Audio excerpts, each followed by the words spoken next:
180. That's my neighbor's fasting blood sugar after eating what his doctor called a healthy vegetable dinner. The next morning, 240. One vegetable did this, and it's sitting in your kitchen right now.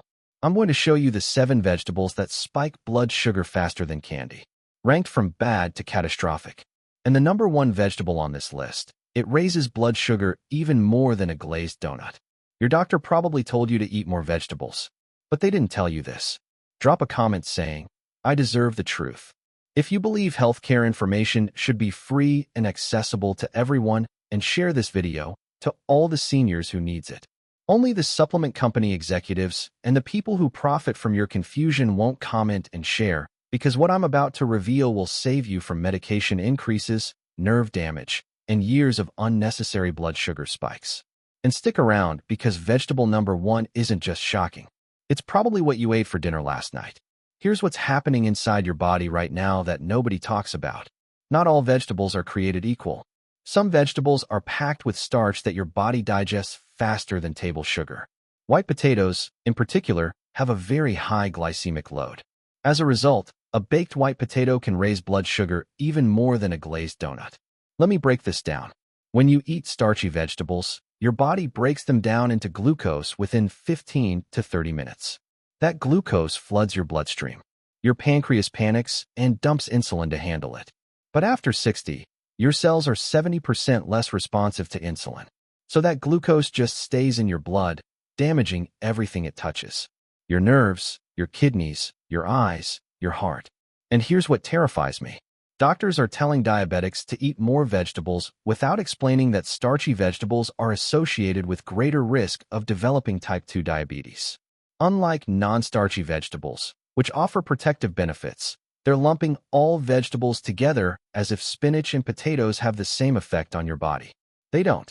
The medical establishment will tell you to eat less, move more, count your carbs, but they're not telling you that specific vegetables are sabotaging your blood sugar control every single day. And this sabotage, it's completely avoidable. But you need to understand which vegetables are the problem before we get to the solutions. Here's what changes everything. The glycemic index measures how fast a food spikes your blood sugar. Low is under 55. Medium is 55 to 69. High is 70 or above. Most people assume vegetables are low glycemic. They're wrong. Some vegetables score higher than cake, higher than soda, higher than foods you've been avoiding for years. And when you eat these high glycemic vegetables, especially at night, your blood sugar stays elevated for hours. This causes inflammation, damages your blood vessels, and makes your diabetes worse. But here's where it gets critical. Not all starchy vegetables affect you the same way. Some are manageable with the right preparation. Others should be avoided completely, and a few will destroy your blood sugar control no matter what you do. I've spent months analyzing clinical studies on vegetable glycemic index, talked to endocrinologists, reviewed decades of research, and I'm ranking 7 vegetables for you right now. Starting with the ones that are bad and building to the one that's an absolute blood sugar catastrophe. Vegetable number 7, corn. Let's start with one that surprises most people. Corn. Yes, technically it's a grain, but most people eat it as a vegetable. And here's the problem. Corn is sweet and starchy and best consumed in small portions. A cup of corn contains about 31 g of carbohydrates. For comparison, that's more carbs than 2 slices of white bread. The glycemic index of sweet corn is around 52 to 60, depending on preparation. That puts it in the medium glycemic category. But here's why it's still problematic. Most people don't eat just half a cup of corn. They eat a whole cob, which is closer to 1 cup. That's 31 g of fast-digesting carbs hitting your bloodstream at once. And the way corn is usually prepared makes it worse. Boiled with butter, you're adding fat that slows digestion slightly, but you're still getting that massive carb load. Grilled, same problem. Canned corn, even worse because it often has added sugars. The mechanism is straightforward. Corn is mostly starch. Your digestive enzymes break that starch down into glucose rapidly. Within 30 minutes of eating corn, your blood sugar is climbing. For someone over 60 with reduced insulin sensitivity, that climb can be significant. Here's my take. Corn isn't the worst vegetable on this list, but it's not innocent either. If you're going to eat corn, limit yourself to a/4 cup as a side dish, not as a main vegetable. Pair it with protein and fat to slow the glucose spike. and never eat it alone or as your primary vegetable at a meal. Score: 4 out of 10. Moderate impact, manageable with portion control. Vegetable number 6, green peas. Now, we're getting into vegetables that people think are safe because they're green. Green peas fall into this category. They look healthy. They're recommended in diet plans, but they're hiding a carbohydrate bomb. Green peas are higher in carbohydrates than most green vegetables. 1 cup of cooked green peas contains about 21 g of carbohydrates and 8 g of sugar. The glycemic index of green peas ranges from 48 to 54, which technically puts them in the low to medium category. But here's the problem. People eat peas by the cupful in casseroles, in rice dishes, mixed into pasta, and those carbs add up fast. Plus, the sugar content in peas is surprisingly high for a vegetable. That sugar gets absorbed quickly, contributing to the overall glucose spike. The research shows that while green peas have fiber that helps slow digestion somewhat, the carbohydrate load is still significant enough to affect blood sugar, especially in people with diabetes or prediabetes. And here's what most people don't realize. When you eat peas as part of a starchy meal, like with rice or pasta, you're stacking carbohydrates on top of carbohydrates. Your blood sugar doesn't just spike, it surges. The verdict? Green peas aren't as bad as what's coming on this list, but they're not the free pass vegetable that people think they are. If you love peas, limit yourself to a 1/4 cup per meal and always pair them with protein and non-starchy vegetables.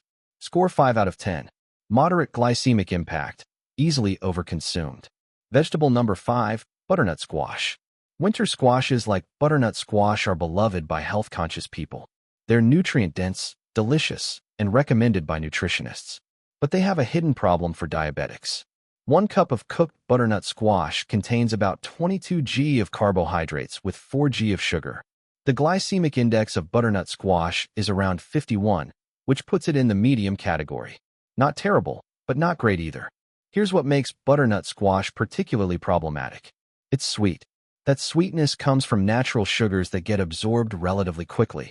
And because it's pured into soups or roasted until soft, the cooking process breaks down the cellular structure, making the starches even more digestible. When butternut squash is cooked until very soft or pureed, the glycemic load increases significantly. Pumpkin, though rich in nutrients, has a high glycemic index when overcooked or pureed. The same principle applies to butternut squash. The research on winter squashes shows that while they provide valuable nutrients like beta-carotene and potassium, their impact on blood sugar in people with diabetes is significant enough to warrant caution. But here's the bigger issue. Butternut squash is often served in large portions. A bowl of butternut squash soup can contain 2 to 3 cups of pured squash. That's 44 to 66 grams of carbohydrates in one sitting. For someone trying to control blood sugar, that's a disaster. My recommendation: if you eat butternut squash, limit yourself to half a cup. Keep it firm rather than overcooked, and pair it with plenty of protein and fat. Never eat it pured in large quantities.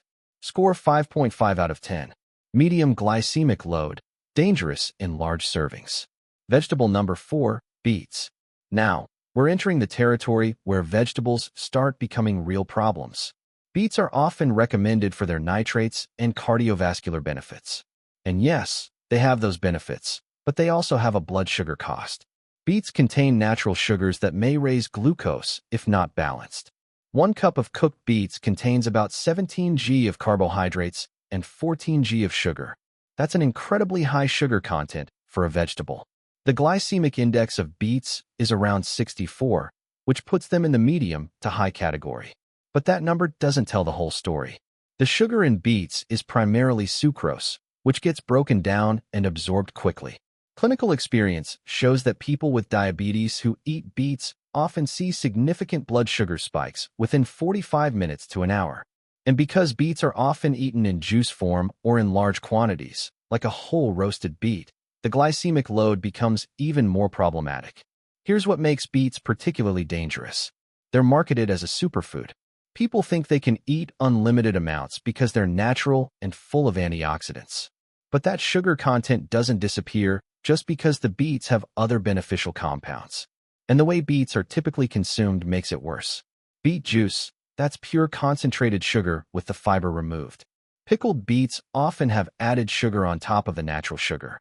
Roasted beets. The roasting process concentrates the sugars even more. The verdict? Beets have health benefits, but for diabetics trying to control blood sugar, they're a risky choice. If you eat them, limit yourself to a/4 cup of cooked beets. Never drink beet juice. And always pair them with protein and fat. Score 6.5 out of 10. High natural sugar content, significant glycemic impact. Vegetable number 3, sweet potatoes. Here's where people get really upset with me. Sweet potatoes are beloved by the health community. They're recommended in every diabetes diet article you read. Nutritionists praise them. Doctors suggest them as an alternative to white potatoes. But here's the truth. Nobody wants to admit sweet potatoes are still a blood sugar problem, just a smaller one than white potatoes. A baked sweet potato is still on the high end of the medium range of the glycemic index, with a glycemic index ranging from 44 to 94, depending on the variety and cooking method. One medium sweet potato contains about 27 g of carbohydrates and 5.5 g of sugar. And here's what people don't realize. The orange ones that everyone loves, those tend to have higher glycemic indexes than the white or purple varieties. Research shows that sweet potatoes, while better than white potatoes, still cause measurable blood sugar increases in people with diabetes. A study examining postprandial glucose responses found that sweet potatoes raised blood sugar significantly, just not as dramatically as russet potatoes. And here's the preparation trap. Most people don't just eat a plain sweet potato.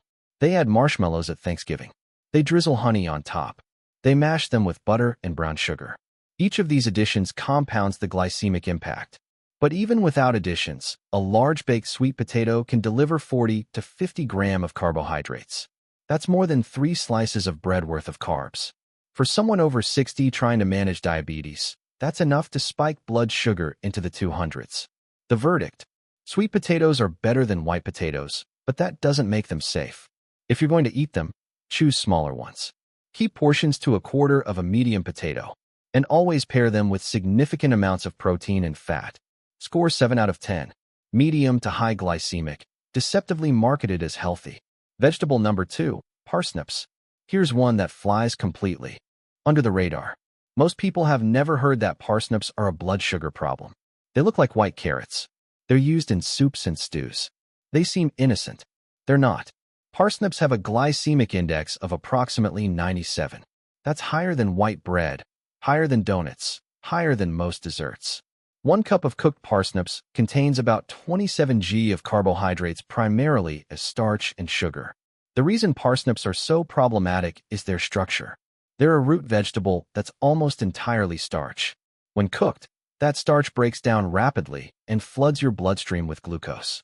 And because parsnips are often roasted or boiled until very soft, the cooking process makes them even more glycemic. There is limited research specifically on parsnips and diabetes, but the glycemic index data we have is alarming. When parsnips are included in mixed vegetable dishes, they contribute a disproportionate amount to the overall glycemic load of the meal. Here's what makes parsnips especially dangerous. Nobody warns you about them. They're not on the typical avoid lists. They show up in healthy vegetable recipes. People eat them thinking they're making good choices. Then their blood sugar spikes, and they have no idea why. And the way parsnips are typically prepared makes the problem worse. Roasted with olive oil until caramelized. That caramelization is literally the sugar's browning. Mashed into soups, you're breaking down the structure even more, making the starches more accessible. My recommendation: avoid parsnips if you have diabetes. They offer no significant nutritional advantage over truly low glycemic vegetables, and the blood sugar impact is too severe to justify including them in your diet. Score 8 out of 10. Extremely high glycemic index. Hidden danger. Vegetable number 1, white potatoes. Here it is. The absolute worst vegetable for blood sugar control. White potatoes. Specifically russet potatoes. But all varieties of white potatoes are problematic. And here's the shocking truth that doctors don't emphasize enough. White potatoes in particular have a very high glycemic load. As a result, a baked white potato can also raise blood sugar even more than a glazed donut. Let that sink in. More than a donut. The numbers are brutal. Potatoes fall in the high glycemic index category. A cup of them can affect your blood sugar in the same way a can of soda would. The glycemic index of russet potatoes ranges from 85 to 111 depending on preparation. That's off the charts. One medium-baked russet potato contains about 37 g of carbohydrates. But here's the real problem. Your body digests these carbs faster than other kinds of complex carbs. These broken-down carbs flood your blood with sugar. This makes your blood sugar spike quickly. Let me explain the mechanism. Potatoes are almost pure starch.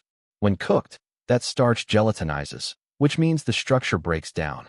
Your digestive enzymes, specifically amylase, attack that gelatinized starch and break it down into glucose molecules within minutes.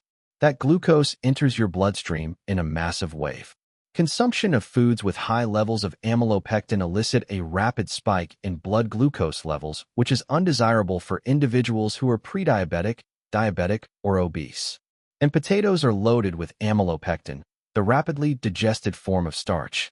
But here's what makes potatoes uniquely catastrophic. The cooking method makes them even worse. When the potatoes are heated, the starch becomes more digestible, which can result in raised blood sugar levels. Baking a potato at high heat creates the highest glycemic impact.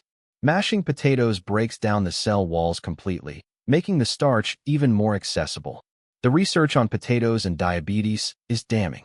One study found that women who ate a large amount of potatoes raised their risk of diabetes.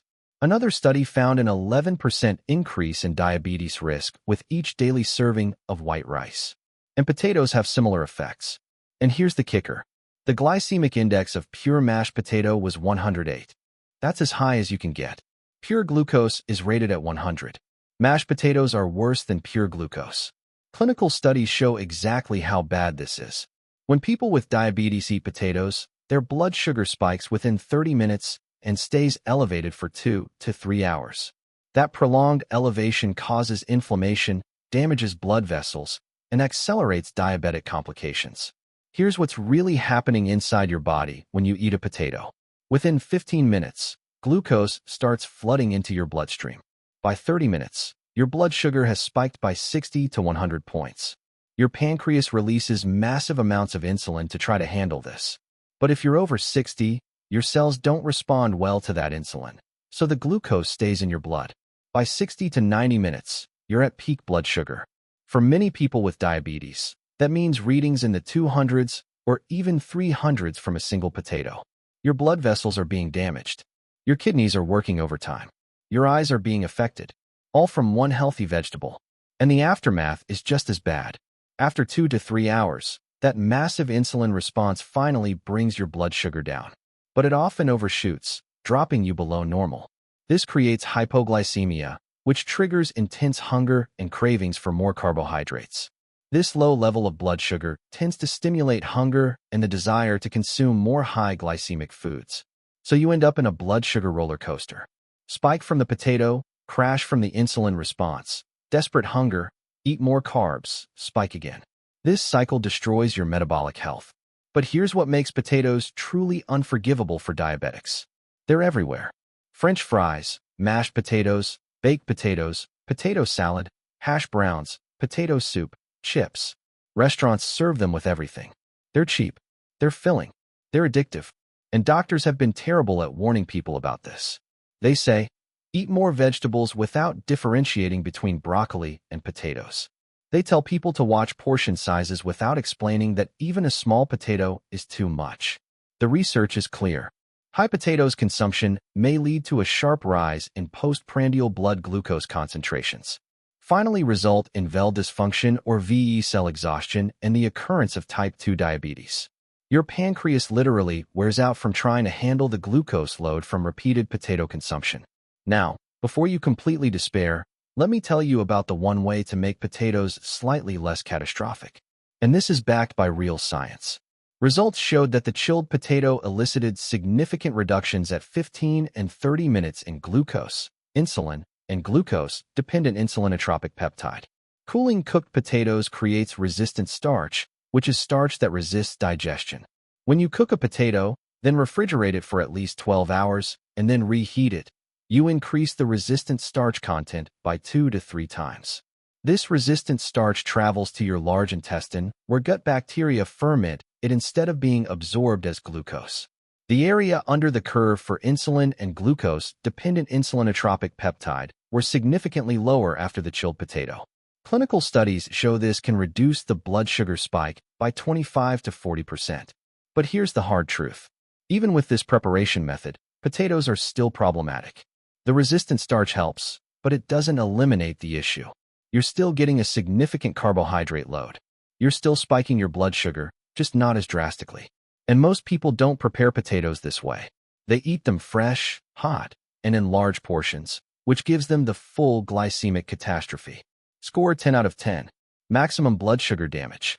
Avoid completely or use resistant starch preparation only in tiny portions. Now, let me tell you exactly how to implement this knowledge. First, eliminate white potatoes from your diet completely unless you're willing to do the cool reheat method and limit yourself to a/4 cup. The blood sugar impact is too severe to justify eating them regularly. Second, drastically limit your consumption of parsnips, beets, and sweet potatoes. If you eat them, keep portions to a/4 cup maximum and always pair them with significant amounts of protein and healthy fats. This slows digestion and reduces the glucose spike. Third, treat corn, peas, and winter squashes as carbohydrate sources, not free vegetables. Count them in your carb totals for the day. Don't pile them on your plate thinking they're just vegetables. Fourth, focus your vegetable intake on truly low glycemic options. Leafy greens like spinach, kale, and lettuce. Cruciferous vegetables like broccoli, cauliflower, and Brussels sprouts. Non-starchy vegetables like zucchini, bell peppers, and cucumbers. These vegetables won't spike your blood sugar and provide incredible nutrition. Fifth, use the food pairing strategy we discussed. Never eat any starchy vegetable alone. Always combine with protein and fat. This dramatically reduces the glycemic impact. The glycemic index of pure mashed potato was 108, whereas combined with chicken breast, rapeseed oil, and salad, it was only 54. Sixth, apply the food sequencing principle. Eat your protein and non-starchy vegetables first. Wait 10 minutes. Then if you're going to eat any starchy vegetable, eat it last. This can reduce peak glucose by up to 70%. Seventh, never eat starchy vegetables at dinner or late at night. Your insulin sensitivity is lowest in the evening. The same vegetable that might cause a moderate spike at lunch will cause a massive spike at dinner. Front-load any starchy vegetables to breakfast or early lunch. Within 3 days of making these changes, you'll notice your energy is more stable. Within a week, your fasting blood sugar will start dropping. Within 2 weeks, you'll see measurable improvements in your post-meal glucose readings. Within a month, your A1C will begin moving in the right direction. But consistency is everything. You cannot eat a baked potato one night and expect your blood sugar to stay controlled. One white potato can spike your blood sugar for 3 to 4 hours and take 24 hours for your body to fully recover from the inflammation and metabolic stress it causes. Don't make these critical errors. First, don't assume that because something is a vegetable, it's automatically good for diabetes. We just proved that 7 vegetables are blood sugar disasters. Second, don't fall for the "it's natural, so it's healthy" trap. Potatoes are natural. They're still catastrophic for blood sugar. Natural doesn't mean safe for diabetics. Third, don't ignore portion sizes. Even supposedly better options like sweet potatoes will spike your blood sugar if you eat a whole one. Portion control matters enormously with starchy vegetables. Fourth, don't eat these vegetables alone or as your main dish. The strategy of pairing with protein and fat is essential, not optional. Fifth, don't prepare these vegetables in ways that increase their glycemic impact. Pureeing, mashing, overcooking, and adding sugars all make the problem worse. Finally, don't keep eating these vegetables just because you've always eaten them or because they're comfort foods. Your blood sugar doesn't care about tradition or comfort. It responds to biochemistry. Here's what this really comes down to. Your body wants to maintain stable blood sugar. Your cells want to respond to insulin properly, but they need you to stop poisoning them with high glycemic vegetables. For decades, you've been told that vegetables are universally healthy, that if you just ate more vegetables, your diabetes would improve. That's been a dangerous oversimplification.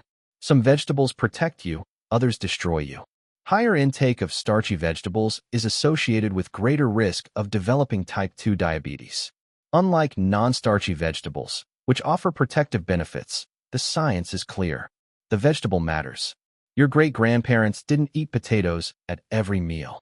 They didn't have access to year-round sweet potatoes and corn. They ate what was seasonal, and they ate smaller portions. We've created a food culture where starchy vegetables are treated like free foods. They're not.